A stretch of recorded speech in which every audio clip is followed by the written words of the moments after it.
Oromiyaa keessatti wal waraansi mootummaa fi waboo gidduutti deemaa jiru ka duraanii caalaa dabalee jira. Mootummaan amman tana kan ittiin lolaatiin jiru akka duraanii poolisaa fi milishaa osoo hin ta'in raayyaa ittisa biyyaatii fi humna riphee lolaa jechuudhaan leenjifate jechuudhaan har'aan taname waan Jawaar jedhee fi akkasuma waan aktiivistoonni mootummaa jechaa jiranis. Kanaan wal qabatee ammoo suuraaleen suukanneessaan takka addunyaa kanarratti argineetiin hin beekne reeffa namaa kan du'e harree irratti fe'amee yeroo gartee magaalaa keessa deemameetiin ittiin qoosamu. Kana qofaa miti ajjeesanii bosonaa fidanii magaalaa keessa darbanii awwaalcha dhoorkaniitiin uummata xiinsammuu tuqaa jiran jechuudhaanis dubbatameeti jira. Isa kanarratti mee waan namoonni adda addaa jechaatiin jiran waan Oromiyaa keessatti deemaa jiru aga tokkomee gurraan isin buusa akkasuma gartee waan Jawaar jedhes guutuu isaa isiniif hin dhiyeessa. Inni biraa oolmaa dhaddachaa oolmaa mana murtii har'aati waa'ee keezii Qananii Addunyaatii fi Andu'aalam irratti marran tana mana murtii irratti maaltu taa'ame ana Abdummoo Baala Biraayii bagara deebiidhaan gara chaanala kiyyaaftan isiniin jira. Jalqaba irratti waa'ee Qananii Addunyaatii fi Andu'aalam kanarratti hin dhiqashoo waa jedheetiin dabra. Oolmaa dhaddachaa har'aa wanni adda isa godhu tokko keessaa miidiyaan uggurameeti jira. Murtiilee har'a kennaman keessaa miidiyaan dhaddachaa irratti akka hin hirmaannee fi warri dhiyaatellee akka bahu murtaa'uu isaati. Iyyata gartee abbaan alangaadhaa gaafateen miidiyaan akka hin dhiyaanne keessattuu miidiyaan Addis Istaandaardi jedhamu amma dura oduu sobaa facaasuudhaan haala dogongorsiisaa adda addaa uumee jirachuudhaan iyyatan jechuudha. Haaluma gaafatameen duuba manni murtiillee miidiyaan akka gartee dhaddacha irratti hin dhiyaanne murteessuudhaan akkasuma gartee miidiyaadhaan seenanii turanillee dhaddacha irraa akka bahan godhame jechuudha. Sababa kanaatiin wal qabatee ganama kana oduulee dogongorsiisaa hedduutu faca'aatiin ture. Miidiyaan waan hin dhiyaatinii fi takka Andu'aalam bahee jirama oduu dogongorsiisaa deemaatiin ture jechuudha. Poolisoonni ammallee guyyaa qorannoodhaa kan dabalataa kan biraa sagalee gartee dhiheennatti Qananiin kanama waliin isiin dubbachaatiin turte san gartee qorannoodhaaf dhiyeessaati jirra san qoranneetiin galmeedhaan wal qabsiifannutti guyyaa dabalataa kudhannuu kennaa gaafatamanii akkasuma manni murtii guyyaa 8 dabalataa kenneefi jechuudha. Duuba oolmaa hin dhaddacha waa'ee Andu'aalam haala kanaan oolee isin jechuu barbaadeeti sooshaal miidiyaa irratti ammallee ka ajandaan kun wal falmisiisaa ta'ee itti fufeeti jira. Ammayyuu duuba sooshaal miidiyaa kanarratti namoonni hedduun dhimma isaan hin galchine keessa seenanii waa hedduu agartee akkasii tasaa kana keessa seenanii laaquu itti fufanii jiran jechuudha. Hundaafiyyuu dhugaa ka jiruutiif ka du'e rabbi habaasu jenneetuma bira dabarra jechuudha nuti. Tole hayyee dhiyeenya kana Oromiyaa keessatti wal waraansa hamatu deemaatiin jira. Oromiyaa keessatti kan duraanii caala dachaa hedduun wal waraansi akka deemaatiin jiru har'aan tana Jawaar Mohammad ifatti fuula Facebook isaa irratti dubbateeti jira. Dhiyeenya kana gartee karaa raayyaa ittisa biyyaatiinis hoogganaa olaanaa waboodhaa keessattuu ka jaalmarruutti dhiyaatu jaal shooddee ajjeesee jira jechuudhaani akkasumatti gartee hedduu takka sooshaal miidiyaa kanarratti illee ajandaa taa'ate ture jechuudha. Akkasumatti gartee karaa wabootiinis loltoota raayyaa ittisa biyyaatiif akkasuma gartee poolisii kanneen hedduu ka booji'ame sooshaal miidiyaa kanarra ni argitan jedheeti yaada ka dhibba hedduun gartee kan akkas sooshaal miidiyaa kanarra yaa'an akkasuma gartee namoota dhume reeffa isaanii jechuudha. Amma bar reeffa arguun baay'ee tokko salphaa ta'eeti jira jechuudha. Haalli akkanaa kun ka baatii kana keessa bal'inaan sooshaal miidiyaa kanarra mul'ata jechuudha. Keessattuu Shawaa Bahaa, Wallagga, Arsii Bahaa keessa aanota hedduu keessatti jechuudha. Haga sadarkaa itti gartee kan bosonatti ajjeesan fakkeenyaaf warri mootummaa kan bosonatti ajjeesan fidanii magaalaa keessatti jechuudha. Haala akka amma agartan kanaanii reeffa namaa irratti fe'uu ka afaan numa dubbanna ka waan ta'ame jechuudha. Akkas dhaabbatanii itti hofuu haalota akkanaa kanneen fotooleen takka gartee addunyaa kanarratti nuti argine hin beekne yoo muuvii irratti fiilmii fa'a irratti taate mala jechuudha. Suuraalee akkanaa kanatu mul'ataatiin jira jechuudha. Amma raayyaa ittisa biyyaatii fi loltoota riphee lolaadhaaf leenji'aniidha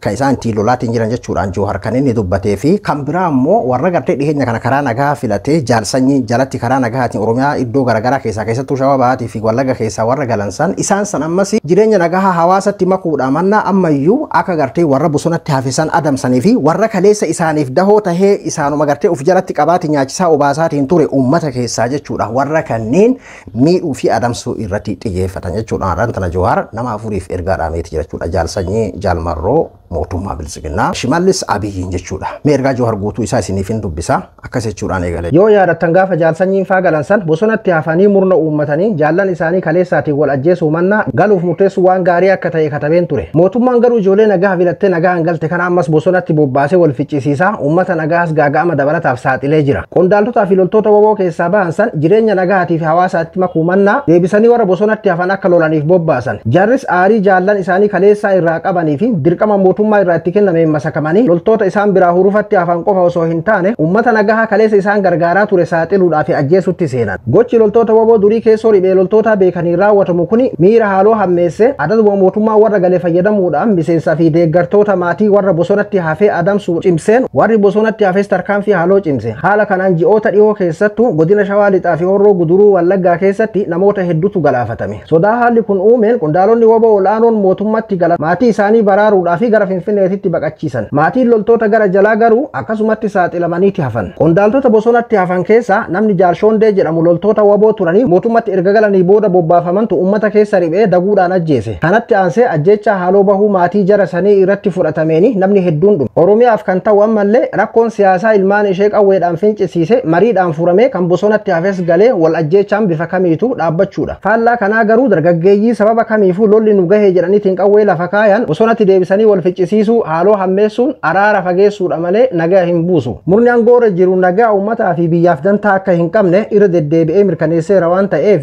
gochi kun waan nama ajaa'ibsiisuu miti. Warri bilisummaa fi mirga uummataaf qabsaa'uudhaaf bahee garuu miira haaloo keessa seenuu dhaabuudhaan miidhama uummatarra gahu hanqisutu irraa eeggama. Ijoolleen kaleessa qabsoo hidhannoo irra turanii sababa garaagaraatiin dhiisanii bahanis gochaa uummatuma kaleessa siif qabsoofna jedhanii uf cinaa hiriirsaa turan san miidhuu irratti bobba'uu safeeffachuu qabu. Itti dabaluun kawaa'ee reeffaa kanaan wal qabatu irrattis akkas jedhe Jawaan. Reeffa magaalaa fidanii awwaala dhoorguun guyyootaadhaaf tursiisanii uummata shoorarkeessuun maal jedhama amma?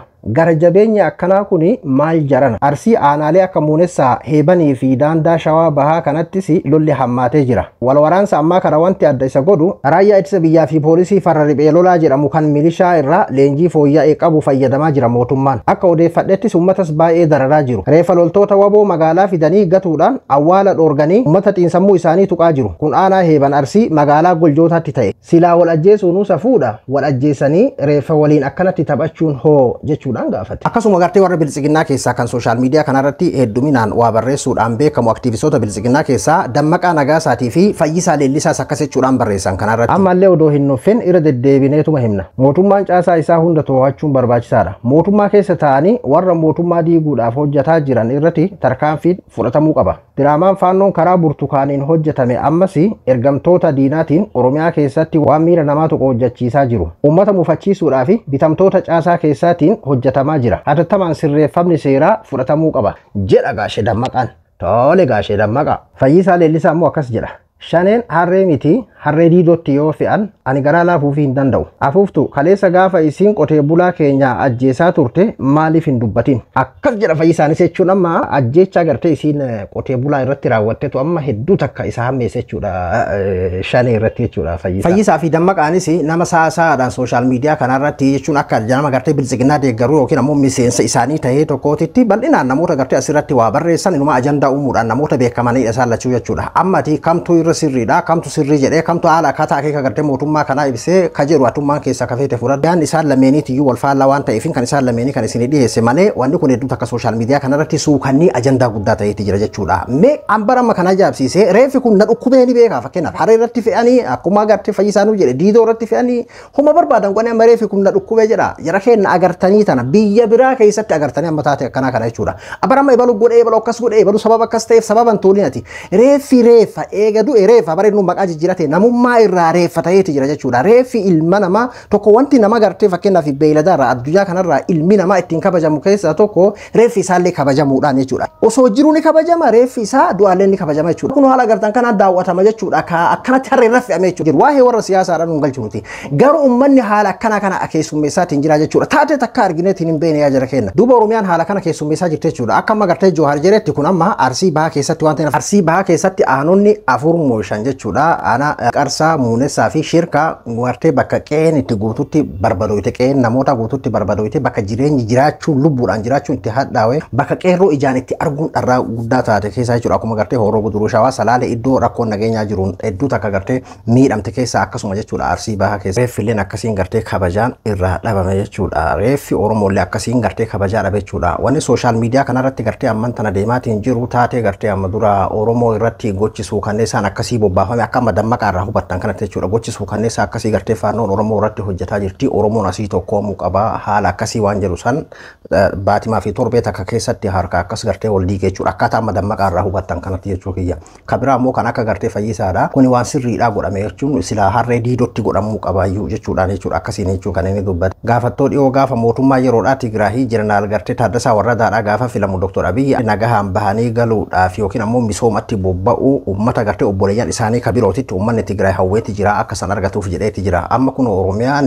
nagahaan bahee galuu osoo hin ta'in reeffi akkasiin harree irratti fe'amee reeffi uummata keessa waan durii baramaa hin ta'in jechuudha daa'imman daawwachiifatamaa jira jechuudha. Duuba ammayyuu Oromiyaa keessa kanatu deemaatiin jira jechuudha. Oromiyaa waan gartee fakkeenya namaa taate yookiin godina birooti akka Tigraay akka isaan jedhan san taate osoo hin ta'in Oromiyaan kanaadha kan isiin gartee keessummeessaatiin jirtu jechuudha. Amma lolli inumayyuu daran gartee oowwee akka jiruudha akka Jawaar amma dubbatee jechuudha. Loltoota leenjii gartee finciltootaadhaaf fudhatanii fi raayyaa ittisa biyyaatiin kan lolamaatiin jiru naannoo kana keessa uummata nagaa har'aa akka dararaan hamaan geggeeffamaatiin jiru jechuudhaan haala saniin dubbate jechuudha Jawaar. Oromiyaan duuba haala akkanaa kana keessa jirti. Hana Abduu Moobaala Biraayii hanga qophii biraatii walitti deebinutti nagayaan naa tura.